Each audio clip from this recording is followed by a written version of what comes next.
ఆమె కూడా తన సవితని దారుణంగా హత్య చేసిందట. ఈ హత్య ఫ్యామిలీ నుంచి వచ్చిన ఆమె మెంటాలిటీ స్తబ్దుగా మైండ్లో ఉండి తర్వాత దారుణంగా తన కామ కోరిక కోసం కన్న పేగును తెంచేసింది. ఇంతటి మహిళ తెలుగు జాతులనే కాదు ఎక్కడ ప్రపంచంలో ఎక్కడ ఉండదని చెప్పేసి వీళ్ళు చెప్తున్నారు. ఇటువంటి కర్కశరాలైన ఈమెకి ఖచ్చితంగా ఉరిశిక్ష పడాలి, లేదంటే ఎన్కౌంటర్ చేసి చంపేయాలి, ఆమెను మాత్రం బయటికి రానియొద్దని డిమాండ్ చేస్తున్నారు. నా పేరు కావేరి, మెదక్పల్లి గ్రామం, తలకొండపల్లి మండలం, రంగారెడ్డి డిస్ట్రిక్ట్. నేను తనకు తోటి కోడలు అవుతాను. అలా చెప్పుకోవడానికి కూడా నాకు సిగ్గుచేటుగా అనిపిస్తుంది. ఎందుకంటే ఇంత కిరాతకంగా ఇట్లా పిల్లల్ని గొంతు నులిమి ముక్కు మూసి చంపిందంటే ఎంత నరకయాతన అనుభవించుంటారు పిల్లలు. ఒక్కసారి ప్రతి ఒక్కరు ఆలోచించండి. ప్రతి ఒక్క తల్లికి వందనాలు చేసి చెప్తున్నాను. ప్రతి ఒక్క తల్లి ఆలోచించండి. ఆ పిల్లల నరకయాతన ఆలోచించి తనకు ఎలాంటి శిక్ష పడితే న్యాయం జరుగుతుందో, మాకు ఎలాంటి న్యాయం చేస్తారో మీరే చెప్పండి. చూసిన ప్రతి ఒక్క మహిళకు దండం పెట్టి చెప్తున్నా, మాకు ఎట్లాంటి న్యాయం చేస్తారో మీడియా తరఫున కానీ, న్యాయవాది తరఫున కానీ, పోలీసుల తరఫున కానీ, రాష్ట్ర వ్యాప్తంగా కేంద్ర ప్రభుత్వం సహాయంతో మాకు ఎట్లాంటి న్యాయం చేస్తారో, ఇలాంటి సంఘటన మీ కుటుంబంలో జరిగితే మీరెలా స్పందిస్తారో అలాగే మా కుటుంబానికి కూడా స్పందిస్తారని కోరుకుంటూ నాకైతే న్యాయం జరగాలి. కేంద్ర ప్రభుత్వం కెంచి, రాష్ట్ర ప్రభుత్వం కెంచి మా కుటుంబానికి, మా పిల్లలకు జరిగిన అన్యాయానికి మాకైతే న్యాయం జరగాలి. తనను ఏ విధంగా శిక్షిస్తారో మీకే వదిలేస్తున్నా. పిల్లలతోని తల్లి గాని తండ్రి ఎలా ఉండేది, భార్యాభర్తలు వాళ్ళు ఎలా ఉండేది, వారంతా మీతో ఎలా ఉండేది? మాతో పాటుగా కుటుంబంతో చాలా సన్నిహితంగా ఉండేది, చాలా బాగుండేవారు. పిల్లలైతే చాలా బాగా ఆడేవారు. దసరా పండుగ వచ్చినా, ఏ పండుగ వచ్చినా ఇడికి వచ్చి బాగా ఆడుకునే వాళ్ళు, బాగా సంతోషంగా ఉండేవారు. వాళ్ళ ల్యాప్టాప్ లో ఏమని టైప్ చేశారంటే పిల్లలు, మళ్ళీ నేను విలేజ్ కు వస్తాను, మన ఊర్లో ఎలా సెలబ్రేట్ చేశానో అలా సెలబ్రేట్ చేసుకుందాము, ఈ సమ్మర్ హాలిడేస్ లో సెలబ్రేట్ చేసుకోవడానికి మేము మళ్ళీ వస్తున్నామని టైప్ చేసి మరి ఇది చేశారు సార్. వాళ్ళ కళల్ని అంతగా ఆవిరి చేసింది సార్ వాళ్ళ తల్లి. ఎలా చేసింది అసలు ఆ కన్న తల్లి? వాళ్ళ కళల్ని, పిల్లల కళల్ని మన కళగా భావించి బ్రతుకుతాం మనము.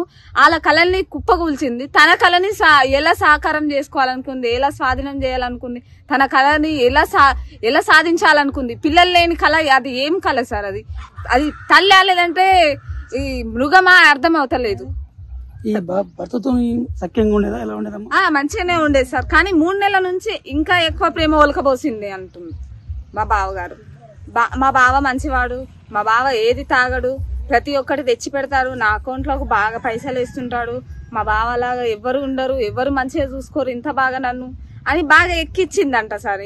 3 నెలల నుంచి గెట్ టుగెదర్ అయినాక తను ఏ విధంగా పరిచయం అయింది, ఆ పరిచయం చేసుకున్న తర్వాత తను బాగా ఎక్కిచ్చిందంట.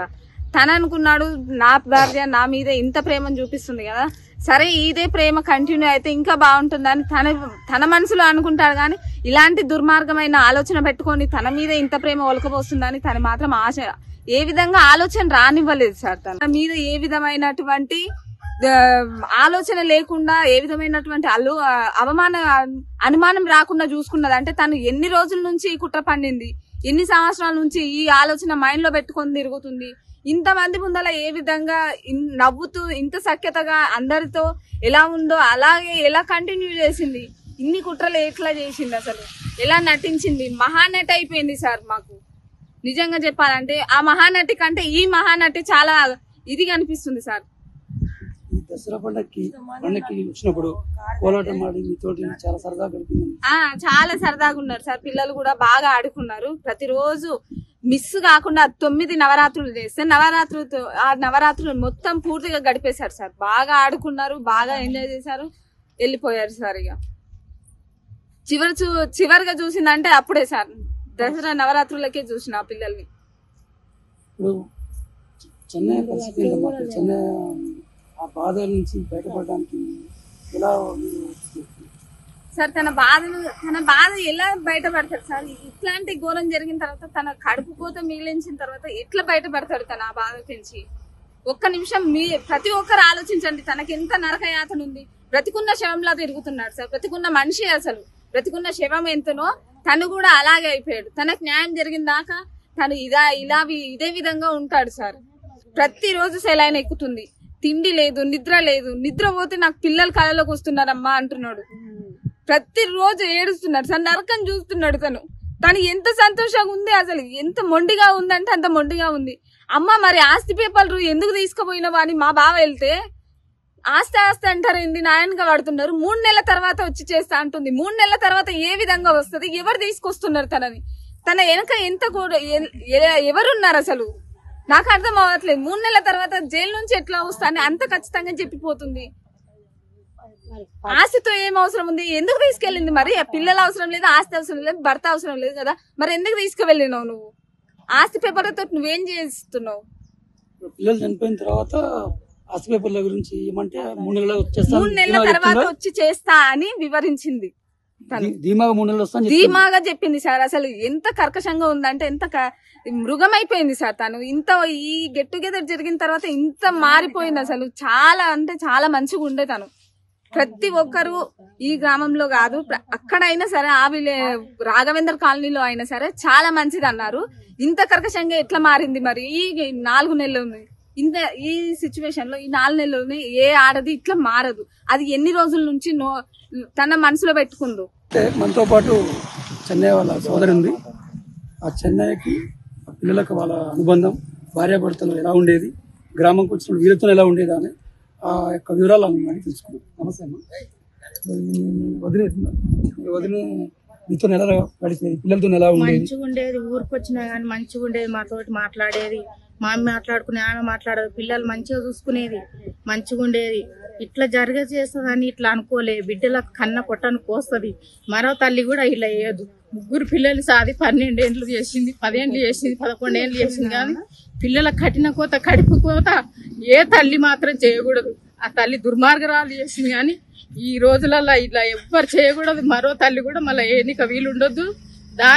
వాని శివకుమార్ను ఎన్కౌంటర్ చేసి ఇంత పెట్రోల్ పోసి మొత్తం కనపడకుండా కాల్చి పడేయాలని కోపంతో ఉన్నాం సార్ మేము.